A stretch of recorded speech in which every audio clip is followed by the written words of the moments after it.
რომელთა მიათეთავის მე-17 მუხლი. პავლე მოციქული აგრძელებს და ეუბნება ეკლესიას. ამრიგად რწმენა მოსმენისაგან, ხოლო მოსმენა ქრისტეს სიტყვისაგან. ჩვენ ვიცით და ვისაუბრეთ, რომ ყველაფერი სულიერ სამყაროში მოქმედებს რწმენით. თუ შენ გინდა რომ რაღაც მოხდეს შენ ცხოვრებაში,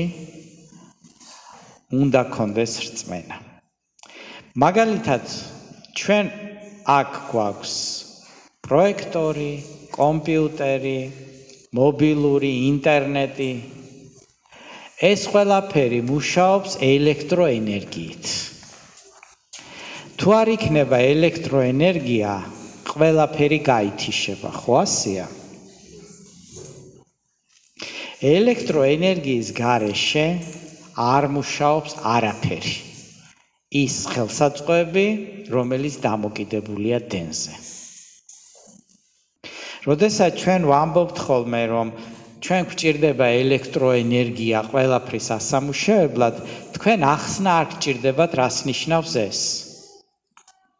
თქვენთვის, როდესაც ვიტყვით, რომ დენი წავიდა, ხო? სად წავიდა? რომელ ქალაქში წავიდა? არა, აღარ არის ჩვენს, ასე ვთქვათ, შემოსასვლელ სადენში დენი, ხო? ამდენი ვიცით ჩვენ.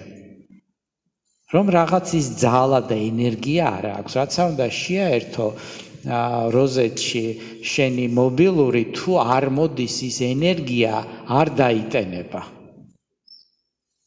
ანუ რაღაც ენერგია არის ის, რომელიც მოდის სახაციდან. მაგრამ როდესაც ჩვენ ვამბობთ, რომ რწმენაა საჭირო, ხშირად ადამიანი ამას ვერ ხედავს და ვერ ხვდება, რატომ? პრაქტიკა არ აქვს ამისი.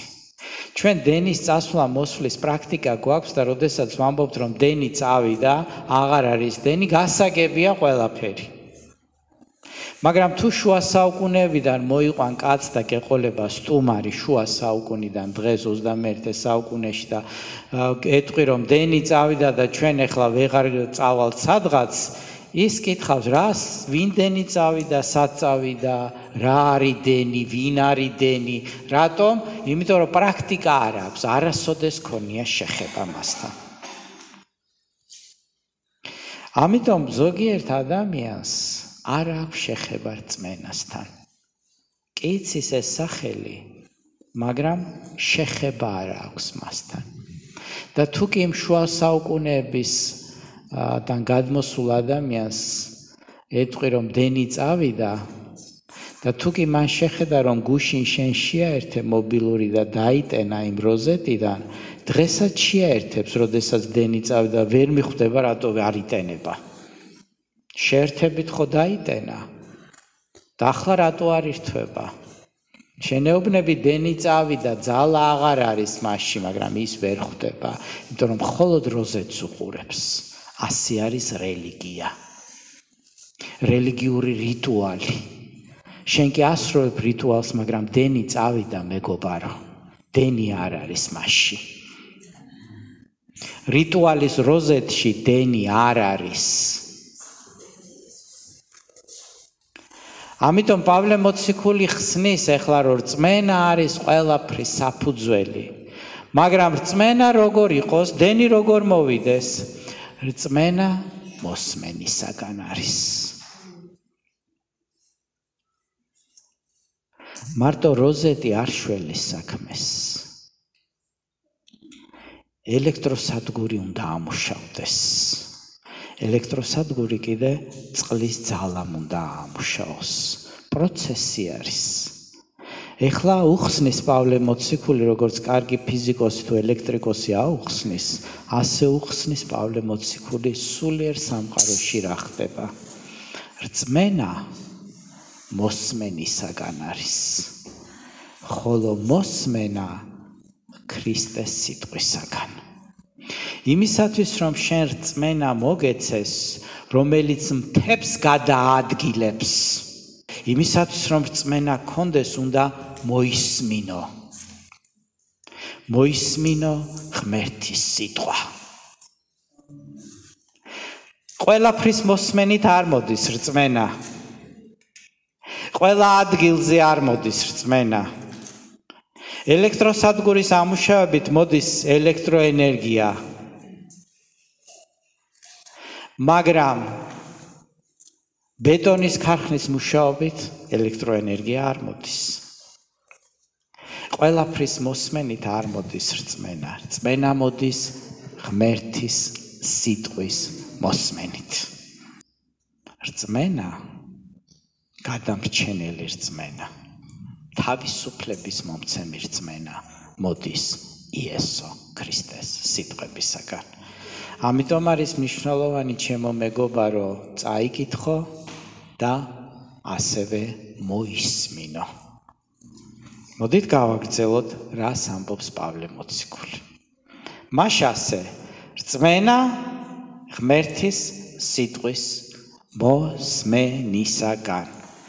ამას წინათ დამირეკე შემოთავაზება გვაქვს წიგ ბიბლია დაებეჭდილი ორიგინალი 1-5 წუთი მელაპარაკა შიგნით ასეთი ნახატია გარედან ასეთი მოოქროვილი არის უნიკალური გამოცემა ძველი ქართულითაა იმან აკურთხა ამან აკურთხა ასი არის ისი არის და ესე იგი ნახევარფასში მოგცემთ თუ გინდათ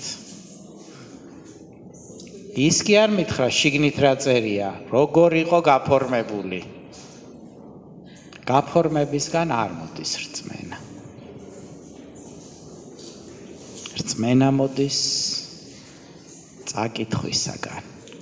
და როდესაც კითხულობ, სხვათა შორის კარგია თუ ხმამაღლა წაიკითხავ, ბავშვებსაც გააგონებ მოსმენისაგან. დიდება იესოს. აგრძელებს პავლე მოციქული რომაელთა მეათე თავის 18 და 19. მაგრამ კითხვას ვსვამ პავლე მოციქული ამბობს განა არ მოусმენიათ პირიქით მთელ დედამიწას მოედო მათი ხმა და ქვეყნის კიდეებს მათი სიტყვები ისევ გეკითხებით ნუ თუ არ იცოდა ისრაელმა პირველმა მოსემ თქვა მე გავაღვივებ თქვენში შურს არა ხალხით გაგარისხებთ უგუნური ხალხით მაშასე პავლე მოციქული ამბობს რომ რწმენა არის მოსმენისაგან მოსმენა ღმერთის სიტყვისაგან და პავლე მოციქული ამბობს რომ განა ისრაელმა არ იცოდა ღმერთის სიტყვა რა თქმა უნდა იცოდა მას ჰქონდა ძველი აღთქმა არ იცოდა ქრისტეს შესახებ რომ მესია უნდა მოსულიყო რა თქმა უნდა წინასწარმეტყველებდნენ ამის შესახებ. თელმა დედამიწამ იცოდა, რომ მათ ჰქონდათ ღმერთის სიტყვა. და ყველგან ამბობდნენ იუდეველების შესახებ და მათი ღმერთის შესახებ. სადღაც დამალული არ ყოფილა. განა პირველმა მოსემ თქვა მე გავაღვივებ თქვენში შურს არა ხალხით გაგარისხებთ უგუნური ხალხით ანუ ისრაელმა იცოდა რომ ღმერთი იყო ყველა ერების ღმერთი იმიტომ რომ ჯერ კიდე მოსემ თქვა რომ სხვა ერებს არაებრაელები იქნებიან უფრო კურთხეულები და შეგშურდებათ მათიო არა ხალხი ნიშნავს ყველას, ვინც ებრაელი არ არის, მათ შორის ქართველებსაც და სხვა ერებსაც. და გაგარისხებთ უგუნური ხალხით. რატომ ამბობდა მოსე ჩვენზე, კავკასიელებზე, ფრანგებზე, გერმანელებზე, ყველაზე უგუნურ ხალხს. რატომ? იმიტომ რომ ჩვენ არ გქონდა ღმერთის სიტყვა. ვის დავსდევდით? ოჩოპინდრეს, მორიგი ღმერთი, ბორჯღალო. ამიტომ ამბობს და მოსე რომ უგუნური ხალხი არისო ჩვენ კი ვამაყობთ 3000 წლოვანი ისტორიით და ჩვენ მაგრამ ღმერთის თვალში ყველა ვინც ცოცხალ ღმერთს არ ემსახურება არის უგუნური ხალხი მაშასე ებრაელებმა იცოდნენ იუდეველებმა რომ ღმერთი ყველა ერების ღმერთია და სახარება ყველასთვისაა ამას ამბობს მათი წერილები და წინასწარმეტყველება ყველგან წერია რომ აბრაამში იკურთხებოდა ყველა ერები მეორე ჯულის 32-21-ში წერია მაეჭვიანეს არა ღმერთებით ღმერთი ამბობს მაეჭვიანეს არა ღმერთებით და განმარისხეს თავიანთი კერპებით მეც ვაეჭვიანებ არა ხალხი და გავაღიზიანებ უგვანი ერით იუდეველებზე ამბობს ღმერთი ცოცხალი ღმერთი ნამდვილი ღმერთი ცისა და ქვეყნის შემქმნელი ღმერთი რომ განრისხდიო იმ კერპებით და იმ არაღმერთებით რომლებიც ჩემ ხალხს აქვსო ამიტომ მეც ვაეჭვიანებ არახალხით და გავაღიზიანებ უგვანი ერით უფალმა აკურთხა ერები მოკლე ისტორიით საქართველოს აქვს 3000 წლოვანი ისტორია ნაკლები ვიდრე გერმანიას საფრანგეთს ამერიკაზე საერთოდ არ არის ლაპარაკი სხვადასხვა ერებზე მაგრამ ისინი კურთხეულები არიან და გვეშინიათ იქედან დეპორტაცია არ გაუკეთო მივდივართ იქ უნდა ჩავბარდეთ რატომ იმიტომ რომ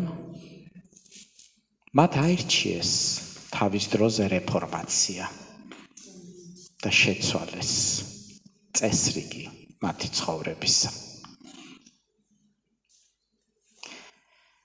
თქვენი ცით იგავი უფროს ძმაზე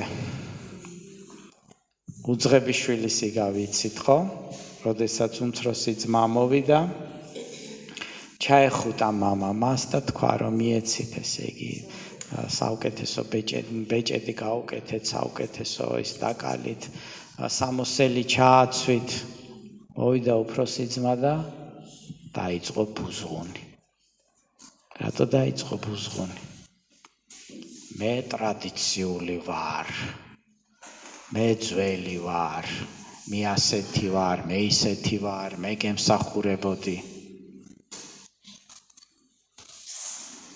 იცით ძვირფასებო თავარი გულია და არა ტრადიცია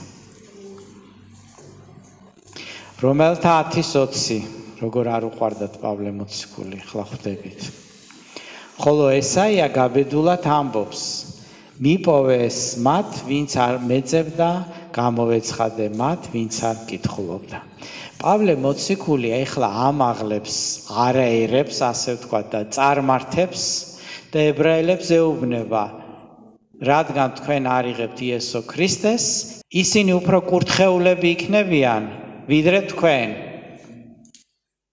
ისინი უფრო წავლენ წინ ვიდრე თქვენ და ეუბნება ღმერთის სიტყვაშიც ასე წერია ამიტომ არ მოსწონდათ პავლე მოციქული ტრის ბანაკში გადავიდაო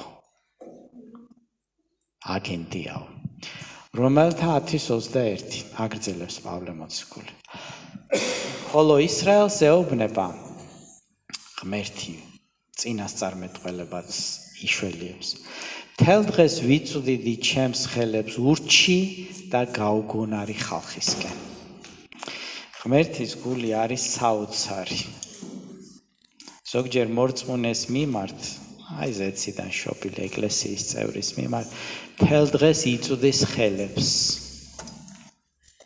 მოდი ჩემთან მოისმინე ჩემი სიტყვა იარე ჩემი გზებით ღმერთი ძალიან კარგი პიროვნებაა ძვირფასებო მადლობა ღმერთს რომ ის კაცი არ არის ძიმე რელიგიური პიროვნებები არიან სიჯუტის და ღმერთის სულის მოძრაობის წინააღმდეგობის ეტალონები.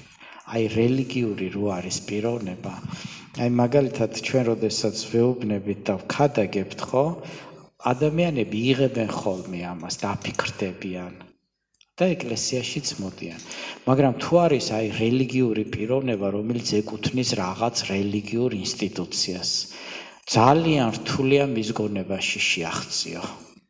აი თითქოს გადაკეტილი აქვს გონება. აი ეუბნები, რომ ღმერთის სიტყვაში წერია, ასე და ასე, ღმერთი იესო ცოცხალია, მას საფლავი არ აქვს. საფლავთან კი არ უნდა მიხვიდე, უნდა ირწმუნო იესო, არა საფლავთან უნდა მივიდნენ. საფლავს უნდა აკოცონ. იმიტომ რომ ასეთი რაღაც რელიგიური ის აქვთ ჩამოყალიბებული, ჯიუტები არიან. ამიტომ ჩემო ძვირფასო მეგობარო, ყოფალმა მოგვიტანა თავისუფლება. რწმენა არის ღმერთის სიტყვისაგან. მნიშვნელოვანია მადლობა ღმერთს, რომ არ მოხვდი რელიგიურ სამყაროში. თორე ძალიან რთული იქნებოდა ალბათ ჩემთვისაც. ლუკას 19:41-დან 44-ის ჩათვლით. ქალაქს რომ მიუახლოვდა იესო და დაინახა, ატირდა მის გამო იერუსალიმს, რომ მიუახლოვდა. ამბობდა დღეს რომ მაინც გცოდნოდა რა არის სამშვიდობო შენთვის, მაგრამ ახლა დაფარულია ეს შენს თვალთაგან. რადგან დაგიდგება დღეები, როცა მტრები გამოვლენ შენს წინააღმდეგ, ყოველი მხრიდან მიწაყრილს შემოგავლებენ და შეგავიწროებენ, მიწასთან გაგასწორებენ შენ და შენ შვილებს შენში, ქვას ქვაზე აღარ დატოვებენ შენში, რადგან ვერ შეიცანი შენი მონახულების ჟამი. რა არის ძვირფასებო საქართველოს ხსნის გზა? გადაყაროს კერპები, კერპთაყვანის მცემლობები. ზოგჯერ რომ ვუყურებ ინტერნეტში ამოდის ხოლმე ეს თაყვანისცემის რიტუალები, გული მეკუმშება. ეხლა ეს ფაჩუჩი რო ჩამოიტანეს ათონის მთიდან, ვიღაცის ფაჩუჩი არის, ხო? და ნუ მერიამ დააფინანსა იქაურმა მუნიციპალიტეტმა, რომელიღაც რაიონში არის, მერი გამოდის, ფაჩუჩი ჩამოიტანეს და ეს ბავშვები იყავთ დაყენებული წკრივად აქეთ-იქეთ, აი კომუნისტების დროს ვიყავით ხოლმე ყელსახვევებით დაყენებული და მოდის ეს ფაჩუჩი დიდი სამბით და მიდიან და ყველა კოცნის ამ ფაჩუჩს. ნუ რა ვიცი, აი რა სიტყვებით გამოხატო, არ ვიცი. ფაჩუჩის თაყვანისცემა და კოცნა რაღა არის? არ წდებაო ეს ფაჩუჩიო. და ესე იგი მთელი ეს მთავრობა, ხელისუფლება, მთელი ეს ინსტიტუციები ჩართული ამაში. რა უნდა ვთქვა? ბავშვებიც კი ჩართეს. რისი თქმა მინდა ძვირფასებო, აი იესო ატირდაო, აი მართლაც აი აღარ ვიცოდი, გული მეკუმშებოდა ამას რომ აღარც ადრე ბრაზდებოდი, ეხლა აღარც ბრაზდები, მეწოდება ეს ხალხი. რა დღეში აყავთ ჩაყრილები, რა დღეში არიან. ფაჩუჩს რო ესე იგი ფოსტლების კოცნას რო დაიწყებ ახლა, ესე იგი რა დღეში უნდა იყო.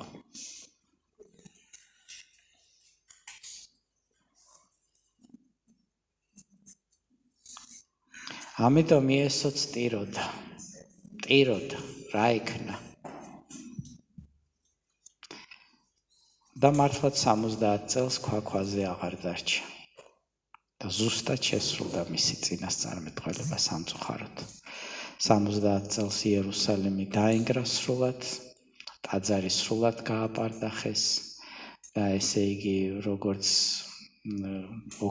დაიწვა ეს ტაძარი, იყო ნაბრძანები რომ რომიდან რომ არ დაეწვათ, მაგრამ გაჩნდა ხანძარი და ვერაფერი ვერ უშველეს და ის რაც ოქრო იყო ტაძარში ის დადნა და ქვებში საძირკველში ჩავიდა ეს ოქრო და რადგან ოქრო იყო რომაელები ჯარისკაცებს უნდათ ეს ოქრო წაიღოთ სახში და სრულად ესე იგი ეს ქვები საძირკველი ამოაგდეს და ამოყარეს რომ ეს ოქრო ამოეღოთ და ზუსტად აღსრულდა იესოს წინასწარმეტყველება რომ ქვაზე არ დატოვეს და გადახნეს იქაურობა და რა ვიცი იმის გამო რომ არ მიიღეს უფალი და შემდეგ ამდენი წელიწადი 20 საუკუნე არ ქონდათ სახელმწიფო ეხლა შექმნეს სახელმწიფო და ისეც ხედავთ რა დღეში არის